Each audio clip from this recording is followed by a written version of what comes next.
Away from that, the Trade Union Congress has heightened demands for the immediate payment of cost of living allowance for all public sector workers. The TUC, I beg your pardon, controls over 700,000 of the public sector workforce and indicates that its members are suffering from the excesses of the debilitating economic hardship in the country. General Secretary of the TUC, Dr. Yaoba, tells JoyNews proposals have been sent to government on their cost of living allowances and they expect expeditious actions, else they'll be left with no option than embark on industrial actions.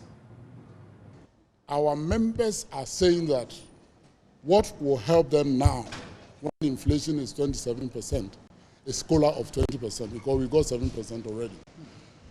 That is what we need now. This is not a time to go and be talking about tax and so on. So we expect that the COLA that will be given to us will not be taxed.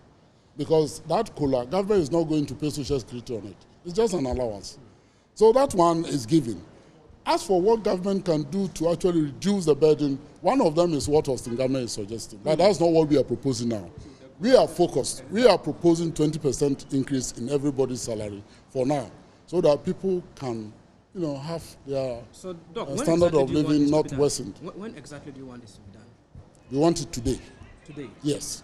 So are you telling us that since the May Day speech you delivered, you called on the president that immediate steps should be taken to meet the labor front to deal with it? Are you telling us that since that pronouncement, there have not been any effort by the government to meet you to discuss it? Correct. They have not talked about COLA. Nobody has called us to talk about COLA, and that is the reason we wrote. We thought that after our special appeal to President on May Day, he will take us seriously. We didn't hear anything from him. We didn't hear anything from any of the ministers. So we have written formally asking him to pay. And that letter went only on Monday. So only 2 days ago we sent the letter. We have time. We are not just interested in doing things to harm the economy. We are expecting government to start discussing the COLA with us. Right. So we are speaking as soon as possible. So I'm not asking you to threaten government.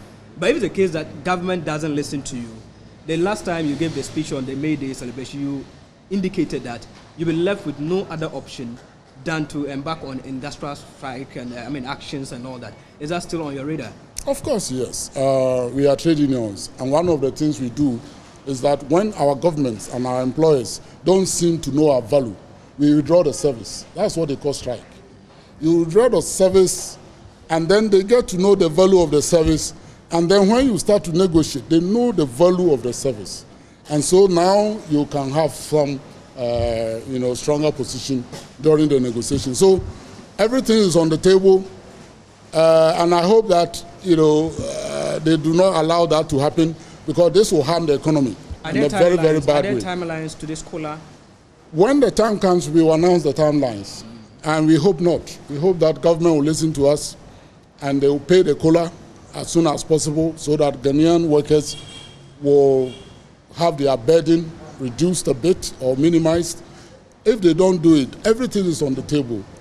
We will do what trade unions do. And one of the things the trade unions do is that if they see that the employers are not listening to them, they withdraw their services.